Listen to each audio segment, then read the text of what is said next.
And the lighting effect is a little interesting.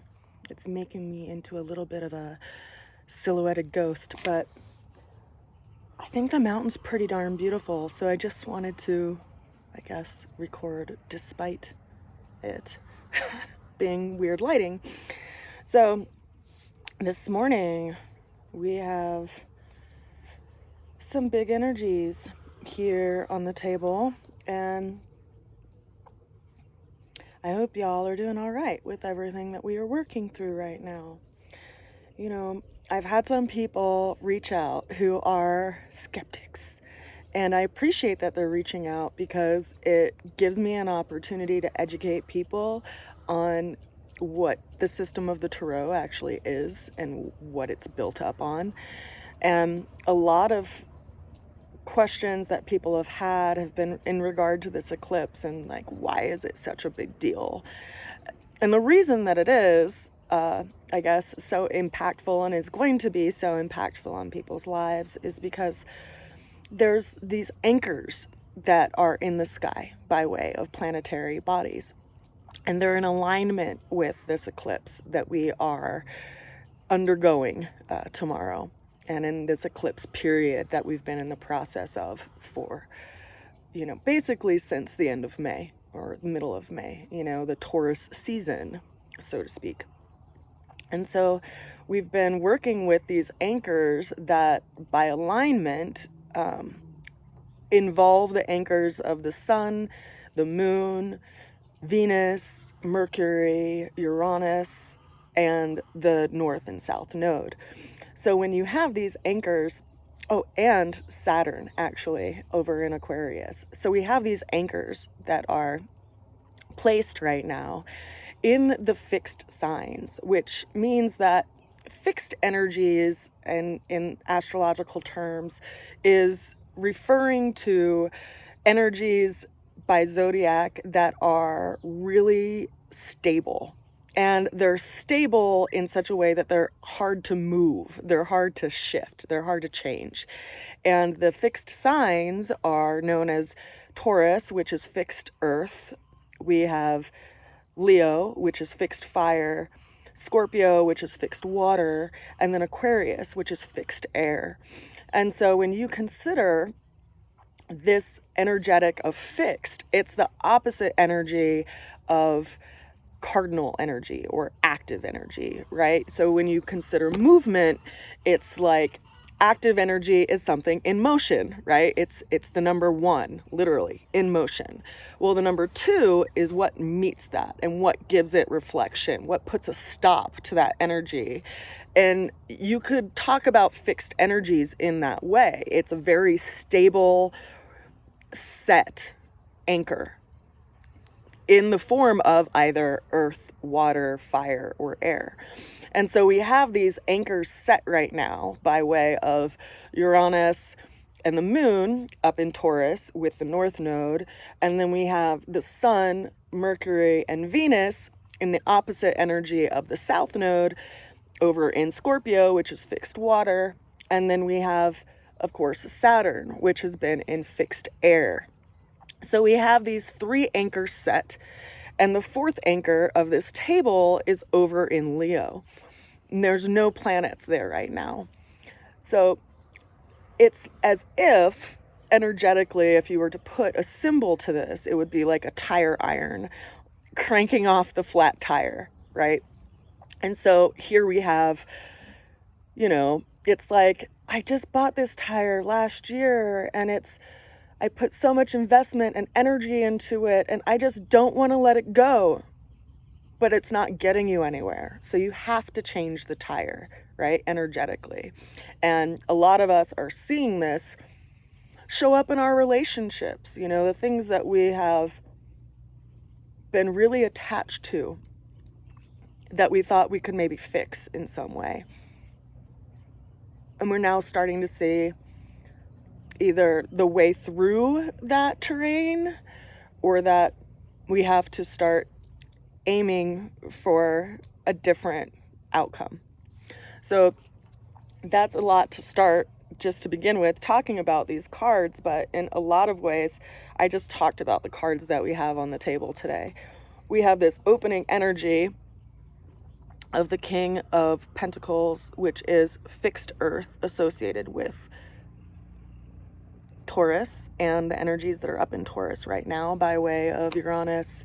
The moon, which just moved into Taurus today, it will be a full moon tomorrow. So it'll be in direct alignment with Uranus and the North Node. In a lot of ways, it's showing us where we are being called to move toward. Now, the challenge that we have that came up today is this Nine of Swords. So there's some kind of battle that we are working with in the realm of the mind, right? There's something that we are starting to get a sense of completion or finality to. Perhaps how the way that we've been thinking about things or where we've been stuck mentally, how that's prevented our energy from actually being able to move toward that which we want to incubate and grow. Now, it's important for us to realize we have other tools than just the mind, right? Of course, in our modern day society, the mind is given like so much weight, which is ironic, of course, because it's actually associated with the element of air, and it's very quick shifting, and it's very quick moving, and it's not always grounded. And in some ways, we can see how our thoughts and our mind and how we think about things can be quite imprisoning, especially if we become fixated on it. And so we could be looking at our limitations quite seriously right now, particularly because we have Saturn over in Aquarius, which is associated with limitations and responsibility. And Aquarius is actually the zodiac sign that, being that it's fixed air, is associated with the power of knowledge and the power of knowing. So how do we get through this challenge when we feel stuck in the mind? Well, we have to drop it into the heart. We actually have to drop it into our emotional center and let that guide us, and be very deliberate and purposeful in where we put our energy and where we allow ourselves to go. Because a lot of times when we feel this energy of the Nine of Swords, it's as if we are letting our mind rule over our emotional understanding and rule over even possibly our physical understanding of the experience that we're working through. So the ultimate outcome that came in today involves three major arcanas, which, I feel like is quite telling. We have the ultimate outcome coming in as the Tower, which is associated with Mars energy. And the Tower is this like unavoidable surprise change.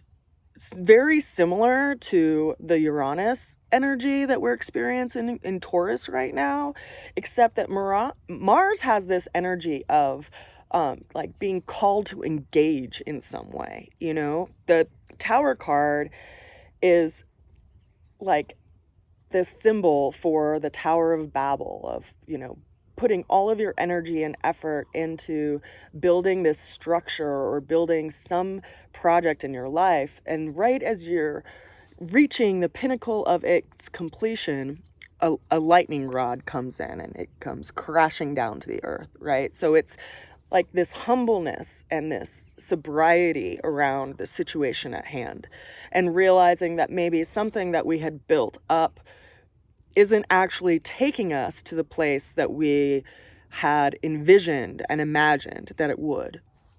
Now, consider that right now, Mars, the planet, which is represented in this card, is in the sign of Gemini, and it is in an energetic of retrograde, which means that, whereas there's this willfulness and this fire that engages us to go towards something, there's something that's taking a couple of steps back from that because it's in this energy of retrograde. So it's as if, the general or the colonel who is making a strategy to go out into this battlefield of life is actually drawing back to kind of reevaluate their plans and reevaluate their resources and where they want to put them to place.